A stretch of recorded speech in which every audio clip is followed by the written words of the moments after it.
Hi everyone, this video is regarding effect of breathing on your nervous system. So basically अगर आपकी सांस ठीक नहीं है, अगर आप ब्रीथ सही से नहीं कर पा रहे हो, सही वे में ब्रीथ नहीं कर रहे हो, तो उसका इफ़ेक्ट आपके नर्वस सिस्टम पे पड़ता है। आप हमेशा फाइट एंड फ्लाइट मोड पे रहोगे। दैट इज़ कॉल्ड, बहुत एंशियस फील करता है आदमी उस स्टेट ऑफ माइंड में। Lack of focus, lack of concentration and many more thing. बहुत सारी चीज़ें हैं जो एक जस्ट सांस की वजह से आपकी पूरी बॉडी में इम्पैक्ट कर सकता है। और एंशियंट टाइम में पहले के टाइम में जितने भी योगा टीचर या जितने भी हमारे गुरु रहे हैं, सब ने सांस पे ही सबसे ज़्यादा फोकस किया है, सांस पे कंट्रोल करने के लिए। तो what is the best way to breathe? जो सबसे अंडर एस्टिमेट करते हैं लोग, सबसे ज़्यादा अंडर एस्टिमेट करते हैं आजकल की पॉपुलेशन, ब्रीदिंग, जिसको बहुत लाइटली लेते हैं लोग, वो बहुत बड़ा इफ़ेक्ट डाल सकती है आपके ओवरऑल हेल्थ पे। तो breathing, what is the right way to breathe? आप सही तरीके से सांस कैसे ले सकते हो? सही तरीके का सांस लेने का मतलब है, जितना काम एंड कंपोज आपकी ब्रीदिंग है, उतना ज़्यादा आपका मेंटल स्टेट अच्छा रहेगा। अगर आप बहुत हाइपर वेंटिलेशन ब्रीथ करते हो, आप कभी भी अपनी ब्रीदिंग को नोटिस करना, अगर वो क्विक ब्रीदिंग है, बहुत जल्दी जल्दी सांस चल रही है आपकी, या फिर आप बेली ब्रीथ कर रहे हो, आप पेट से सांस ले रहे हो, वो सब इफ़ेक्ट करता है। वो ब्रीदिंग का एक पार्ट है जो आपको मैनुअली ट्रेन करना पड़ेगा सही करने के लिए। तो ब्रीदिंग के लिए सबसे अच्छा टेक्निक क्या है? सबसे अच्छा टेक्निक है, आप जितना अच्छा एक्सलेशन पे फोकस करोगे, वो बहुत बेनिफिट दे सकता है बाय द टाइम, जो आपके ब्लड सर्कुलेशन को, गट हेल्थ को, आपकी ओवरऑल फिटनेस को। इवन अगर आप एक एथलीट हो जो ग्राउंड में रनिंग करता है, उसके स्टेमिना में प्रॉब्लम आ रही है, वो काफ़ी इफ़ेक्ट उस पर आ सकता है, काफ़ी इम्प्रूवमेंट हो सकती है। जल्दी ग्राउंड पे आप थक जाते हो, वो आपका काफ़ी इम्प्रूव हो सकता है। कार्डियोवैस्कुलर हेल्थ, तो overall fitness is not about कि आपने चेस्ट मारा या बाइसेप मारा, लेग्स मार रहे हो, आप कितना वेट उठा रहे हो, that is not the fitness. At least for me it is not the fitness. अगर आप कितनी देर तक रनिंग कर सकते हो, या कितना, सपोज़ आप ट्रैकिंग पे गए और आपकी सांसें फूल रही हैं 2 कदम चलने पे, तो आपके बाइसेप्स कितने भी अच्छे हों, आपका चेस्ट कितना भी बड़ा हो, लेग्स कितने भी बड़े हों, वो फिटनेस किसी काम की नहीं है अगर आप यहाँ पे लैग कर रहे हो। Cardiovascular health is one of the most important thing for human body, और उसको रेप्लिकेट करता है हमारा ब्रीदिंग सिस्टम। जितना अच्छा ब्रीदिंग पैटर्न रहेगा, जितना काम एंड कंपोज ब्रीदिंग पैटर्न रहेगा, उतना अच्छा आपका कार्डियोवैस्कुलर हेल्थ रहेगा। सो ब्रीदिंग को कभी भी अंडर एस्टिमेट नहीं करना चाहिए। और अब आते हैं इस पॉइंट पे कि पॉस्चर ब्रीदिंग को कैसे इम्पैक्ट करता है। तो पहले तो जानते हैं पॉस्चर होता कितने टाइप का है। तो प्रॉब्ली ह्यूमन बॉडी 2 डोमेन में फॉल करती है, जिसमें 2 टाइप के रिबकेज होते हैं। एक होता है बड़ा बड़ा, उसको बोलते हैं रिबकेज के बीच का एंगल, उसका नाम मुझे याद नहीं आ रहा है, बट उस एंगल के बेसिस पे हमारा रिबकेज का शेप डिसाइड होता है। हर इंसान अलग अलग है, कोई नैरो शेप का होता है, कोई वाइड शेप का होता है। तो वाइड शेप के रिबकेज को ज़्यादा बेनिफिट है एज़ कंपैरिजन टू नैरो, क्योंकि नैरो रिबकेज जिस भी ह्यूमन बॉडी में होता है, उस ह्यूमन बॉडी की जो ग्रेविटी फाइटिंग स्ट्रेटजी है, या ग्रेविटी से फाइट करने का जो एक पावर है, वो उतना अच्छा नहीं होता एज़ कंपैरिजन टू जिसके पास वाइड रिबकेज है। ठीक है, तो ये दो तरीके के लोग होते हैं जनरली। 2 मेन तरीके होते हैं जिनसे आप फाइंड आउट कर सकते हो कौन सा किसकी बॉडी किस तरह ज़्यादा फॉल करेगी। तो नॉर्मली जो नैरो होते हैं, इंडियंस मोस्टली नैरो होते हैं। नैरो जो पॉस्चर होता है वो फॉल करता है स्वे बैक में। नॉर्मली उनका जो पेल्विक होता है वो पीछे साइड पे घुमा हुआ होता है। अब उसमें प्रॉब्लम क्या आ सकती है? अब जैसे पेल्विक आपका अंदर पीछे की तरफ गया, लाइक दिस वे में, अगर आप सपोज मैं एग्जांपल दूँ, दिस इज़ कॉल्ड स्वे बैक पॉस्चर। इसमें आपका रिब केज पूरा कंप्रेशन में जा रहा है, ठीक है, और ये वाला एंगल पूरा अंदर घुस रहा है, जिससे आपकी जो सांसें हैं वो लंग्स में नहीं जा रही, वो सीधा पेट में जाती हैं, बिकॉज आपका रिब केज सही से काम नहीं कर रहा है। आप कभी भी नोटिस करना, जितने भी स्वेबैक पॉस्चर वाले हैं, मैंने 90% लोगों को नोटिस किया है, वो बेली ब्रीदिंग करते हैं, क्योंकि उन्हें पता नहीं है कि किस तरह, एक्चुअली उन्हें आइडिया नहीं है टू बी ऑनेस्ट, और दूसरा उनका रिब केज ऑलरेडी कंप्रेस्ड है, तो जो हवा है वो डायरेक्ट बेली, जो उनका पेट भी कमज़ोर है, और जो बेली में हवा जा रही है वो जस्ट इसलिए जा रही है क्योंकि आपका रिब केज पूरा कंप्रेस्ड है अंदर, और जो हवा है वो लंग्स में नहीं जा पा रही, बिकॉज ये आपका एक्सपैंड नहीं हो रहा है, सारी हवा यहाँ से सीधा बेली में जा रही है। और बेली ब्रीदिंग सबसे वर्स्ट चीज़ एक ह्यूमन बॉडी कर सकती है, मतलब बेली ब्रीथ से गंदा कुछ नहीं हो सकता है। अगर कोई भी ट्रेनर या कोई भी ट्रेनर आपको बेली ब्रीथ के लिए बोलता है करने को, तो मुझे नहीं लगता कि वो ट्रेनर को ब्रीदिंग के बारे में एटलीस्ट उतना नॉलेज है, क्योंकि breathing is the most important part of human body. अब ये 2 टाइप के पॉस्चर हो गए। अब 2 टाइप के पॉस्चर में पॉपुलेशन लाई करती है। तीसरा जो एक सबसे इम्पॉर्टेंट एस्पेक्ट मैं बताऊंगा पॉस्चर के रिगार्डिंग, इसमें लैटरल पेल्विक टिल्ट जो होता है, जिसमें मोस्टली ह्यूमन बॉडी फंसी होती है, और उससे बॉडी में बहुत ज़्यादा प्रॉब्लम आता है। तो अब अभी जैसे स्वेबैक के बारे में मैंने बताया, रिब केज का कंप्रेशन होता है, वैसे ही लैटरल पेल्विक टिल्ट में बॉडी एक साइड स्टक रहती है। लाइक आपकी बॉडी, ह्यूमन बॉडी है, ये सीधा होती है, और ह्यूमन बॉडी कभी भी जैसे हम पेपर्स में देखते हैं या फिर बुक्स में देखते हैं स्केलेटन सिस्टम कि बिल्कुल सीधा है, बहुत अपराइट पॉस्चर है, ह्यूमन बॉडी बिल्कुल वैसी नहीं होती। ह्यूमन बॉडी एसिमेट्री होती है, ह्यूमन बॉडी के अंदर पॉस्चर का जो चेंजेस है वो होता ही होता है, बट वो डिपेंड करता है कि वो पॉस्चर आपके पेन में, मतलब किस तरीके से वो कंट्रीब्यूट कर रहा है आपकी लाइफस्टाइल पे और समथिंग। कुछ लोगों को उसी पॉस्चर में कोई दिक्कत नहीं होगी, कुछ लोगों को सेम पॉस्चर में ब्रीदिंग इशू, पेन, बहुत सारी चीज़ें, एंग्जाइटी, और अगर इवन उनको अस्थमा है तो अस्थमा में और भी ज़्यादा दिक्कतें आ सकती हैं।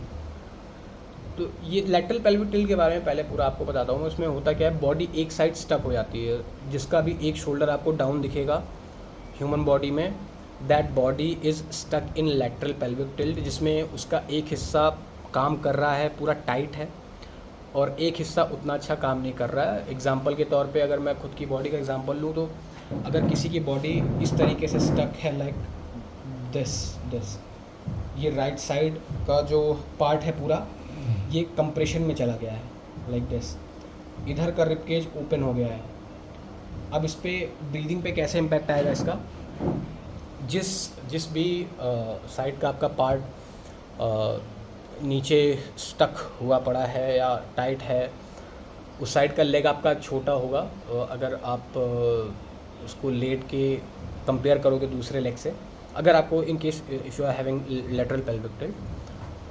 और उसमें क्या होगा कि आपका जो रिब केज जिस साइड कंप्रेस है, वो रिब केज तो आपका एक हद तक काम कर रहा है, बट जिस साइड ओपन है आपका rib cage, left side, generally lateral pelvic tilt में अराउंड, मतलब जितने भी लोगों को लैटरल पेल्विक टिल्ट होता है वो ज़्यादातर राइट साइड पे स्टक होते हैं, बिकॉज ह्यूमन बॉडी बनी होती है राइट साइड पे ज़्यादा शिफ्ट होने के लिए, उसका लेफ़्ट ब्रेन ज़्यादा अच्छे से काम करता है, इस वजह से ह्यूमन बॉडी राइट साइड पे ज़्यादा बिलीव करती है कि मुझे इस साइड पे ज़्यादा सेफ फील हो रहा है। तो क्या होता है, लैटरल पेल्विक टिल्ट में अगर आपकी बॉडी स्टक है तो एक साइड का रिब केज आपका पूरा कंप्रेस्ड हो जाएगा, उसके बाद जो आपका दूसरे साइड का रिब केज है वो पूरा ओपन हो जाएगा, लाइक दिस। अब उसमें क्या होता है कि आपका डायफ्राम काम नहीं कर रहा, लेफ़्ट साइड का जो डायफ्राम होगा वो काम नहीं करेगा। लेफ़्ट साइड का डायफ्राम काम नहीं करेगा तो आप हाइपर वेंटिलेशन ब्रीथ करोगे, या फिर हाइपर वेंटिलेशन नहीं भी ब्रीथ करोगे तो साइड ब्रीथ करोगे, लाइक दिस। जैसे हम कोई लंबी सांस लेके ऐसे छोड़ते हैं, तो that is called sigh breath. Sigh breathing भी एक साइन है कि आपका ब्रीदिंग पैटर्न अच्छा नहीं है, जो कि आपकी स्लीपिंग साइकिल को भी काफ़ी ज़्यादा इम्पैक्ट कर सकता है और आपके मेंटल स्टेट को तो इम्पैक्ट करेगा ही करेगा। तो अब इसका सॉल्यूशन क्या हो सकता है? इसका सॉल्यूशन है कि आप कितना अच्छा काम कर सकते हो रिब केज पे। और हाँ, लेटरल पेल्विक टिल्ट की वजह से पूरी बॉडी में प्रॉब्लम हो सकती है। ब्रीदिंग तो आपका इम्पैक्ट होगा, बट उसके साथ साथ आपके शोल्डर में, नेक में, लोअर बैक, हिप, एंकल, नी, बहुत सारी मतलब बॉडी के ऐसे ऐसे पार्ट्स हैं, बहुत सारे पार्ट्स हैं जहाँ पे आपको पेन हो सकता है और एंग्शियस फील कर सकते हो आप। और इवन आप if you are suffering from asthma, तो ये तो बहुत ही और नेक्स्ट लेवल आपकी ब्रीदिंग ख़राब होने वाली है, बिकॉज आपको अस्थमा है, आपके एल्वियोली में दिक्कत है, आपके लंग्स में दिक्कत है, ऊपर से आपका डायफ्राम भी सही से काम नहीं कर रहा है। तो उसमें क्या होगा कि आप फिर सही से ब्रीथ नहीं करोगे और दिक्कतें आएंगी आपको बाय द टाइम। तो इसमें सोल्यूशन क्या है? इसका सोल्यूशन है कि जिस साइड आपका रिबकेज कंप्रेस्ड है, उस साइड का रिबकेज आप एक्सपैंड करो थ्रू ब्रीदिंग टेक्निक्स। और जिस साइड का रिबकेज आपका ओपन हुआ पड़ा है, लाइक जैसे मैंने आपको बताया लेफ़्ट साइड का रिबकेज ओपन है, तो उसमें आप लेफ़्ट प्लैंक करो।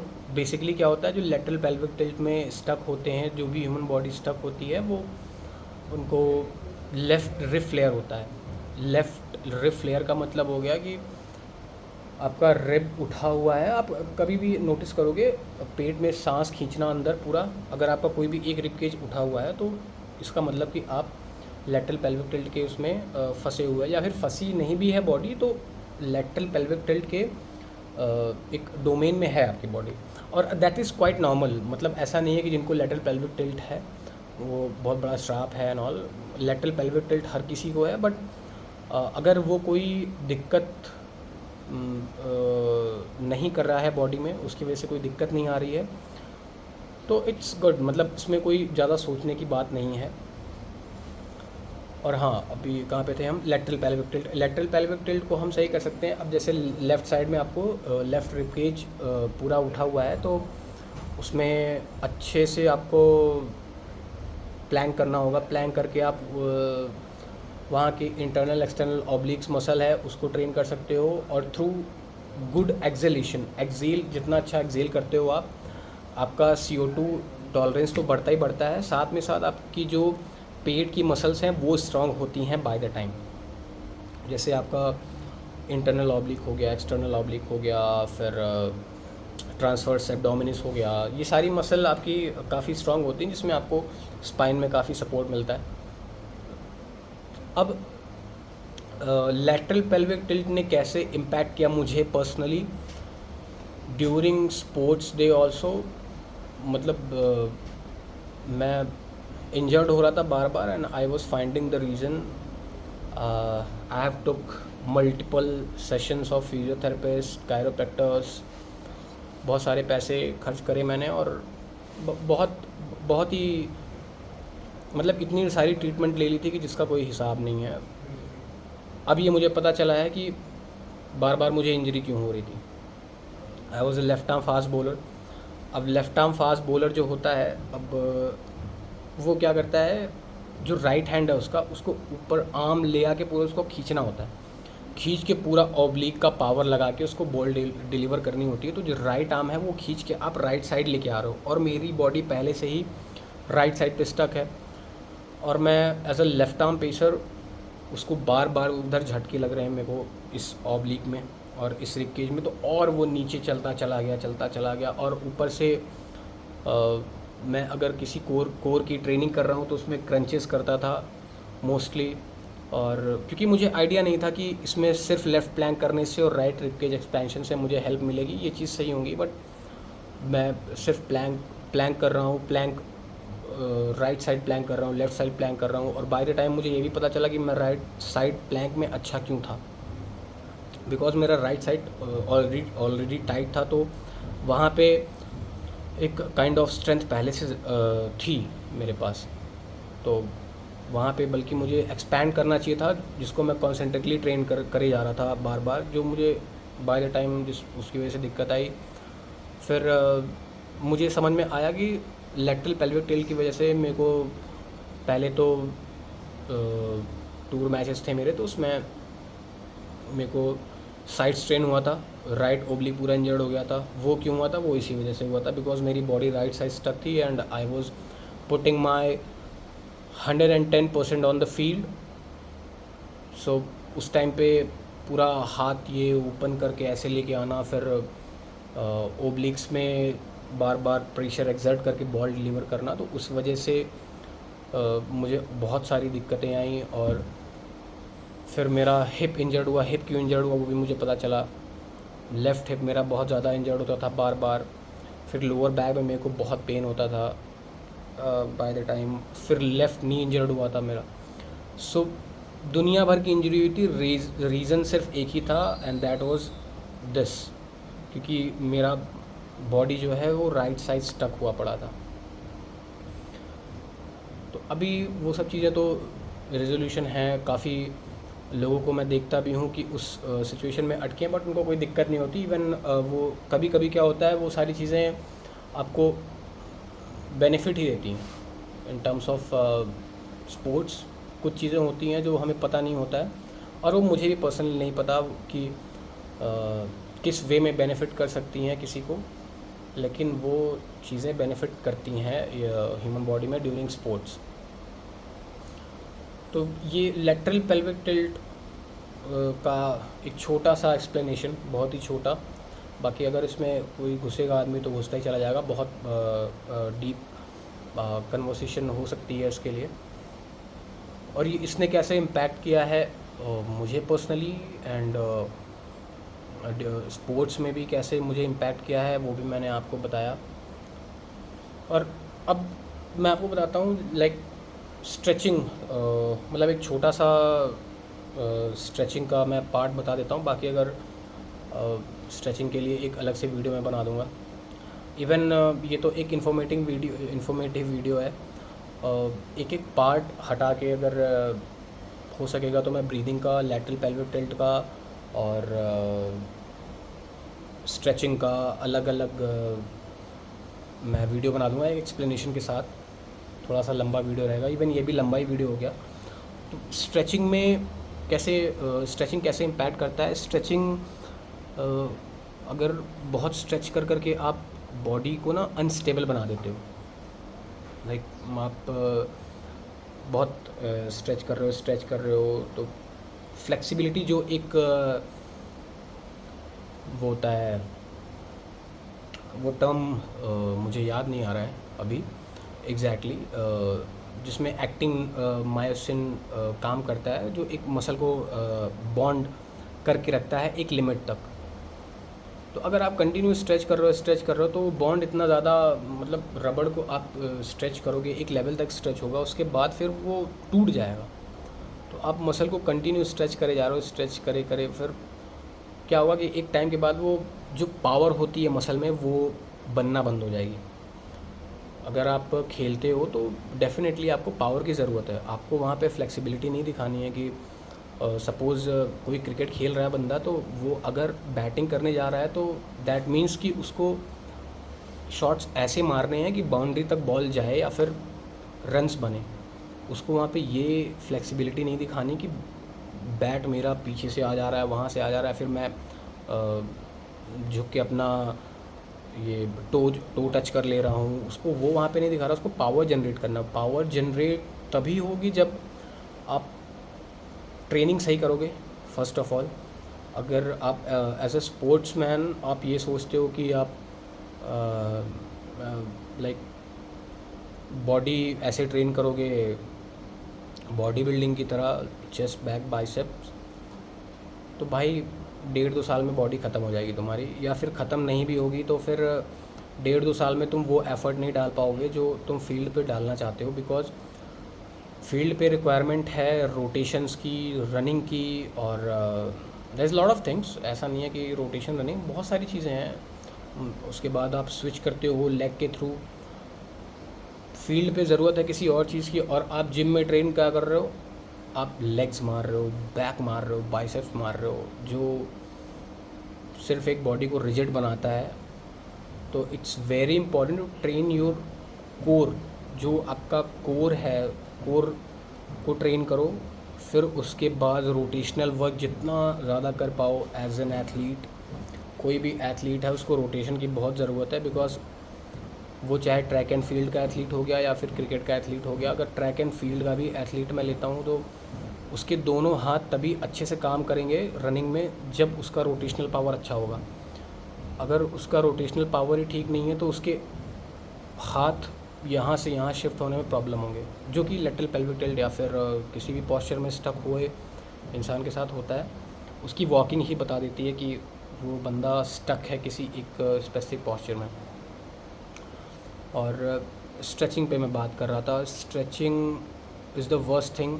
अगर आप सिर्फ इसको कंटिन्यू किए जा रहे हो, बहुत ज़्यादा स्ट्रेचिंग करना अच्छा नहीं है। एक लिमिट तक ठीक है, अगर आपने कर लिया तो कर लिया, बट स्ट्रेचिंग करके आप एमिगडाला के लेवल पे बॉडी की अनस्टेबिलिटी क्रिएट करते हो एंड बहुत दिक्कतें आ सकती हैं बहुत ज़्यादा स्ट्रेचिंग करने से। इसलिए stretching is not a good thing. Even जो जिमनास्टिक की प्लेयर्स होती हैं या प्लेयर होते हैं जो बहुत ज़्यादा फ्लेक्सिबल होते हैं, उनको बाय द टाइम लाइफ में जब वो शायद रिटायर कर जाते हैं या फिर वो खेलना छोड़ देते हैं, तो उनको बाय द टाइम बॉडी में अनस्टेबिलिटी ज़रूर फील होती है और प्रॉब्लम भी होती है एक टाइम के बाद।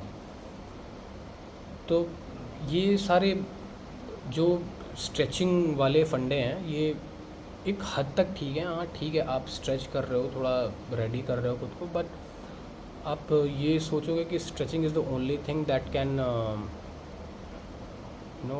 मेक समबडी फ्लेक्सिबल, तो बहुत ज़्यादा फ्लेक्सिबिलिटी के पीछे भागोगे तो पेल्विक का और रिब केज का जो कोऑर्डिनेशन है वो तो ख़राब होगा। और सबसे बड़ी बात, बॉडी में इतनी अनस्टेबिलिटी आप क्रिएट कर दोगे कि पावर जनरेट होगा ही नहीं। आप भागना चाहते हो तो आपके जो टेंडन या काफ से फोर्स जनरेट होता है वो नहीं होगा। और बहुत सारी चीज़ें हैं। अभी आप बहुत स्ट्रेचिंग कर रहे हो, सपोज आप बॉलर हो, आप इतना स्ट्रेच वगैरह सब करके जा रहे हो, बहुत मतलब हद से ज़्यादा स्ट्रेचिंग कर लिया आपने, और फिर आपकी हैमस्ट्रिंग इंजर्ड हो रही है बिकॉज ऑफ पेल्विक अनस्टेबिलिटी। आपका साइड स्ट्रेन हो रहा है, ओब्लिक इंजर्ड हो रहा है, ट्रांसवर्स एब्डोमिनिस इंजर्ड हो रहा है। ये सब चीज़ें मैंने फेस करी हैं, that is my personal experience, इसलिए मैं आपसे शेयर कर रहा हूँ। और अगर किसी को कोई दिक्कत है तो you can take 1-on-1 session with me, and I am not a doctor और फिजियोथेरेपिस्ट और anybody else. I am just a movement professional जो बॉडी की मोबिलिटी को सही करके, अगर बॉडी में दिक्कत है कुछ, not from the injury perspective, I don't work with injured people. अगर आप बोलो कि भाई मैं अभी इंजर्ड होके आया हूँ, एंकल में इंजरी है या फिर शोल्डर में इंजरी हो गई है, तो आई don't work with these people. मैं उनके साथ ही काम करता हूँ। हाँ, अगर आपको कंटिन्यूसली इंजरीज़ हो रही हैं तो आप मुझसे एक बार कांटेक्ट कर सकते हो, बिकॉज़ तब मैं आपकी एटलीस्ट बॉडी पॉस्चर देख सकता हूँ आपका, कि कहीं बॉडी आपके एक स्पेसिफिक पॉस्चर में तो स्टक नहीं है जिसकी वजह से आपको बार बार इंजरी हो रही है और आपको बार बार फिजियोथेरेपिस्ट के चक्कर लगाने पड़ रहे हैं। मैं कोई भगवान तो हूँ नहीं, but I can look into it, let's C.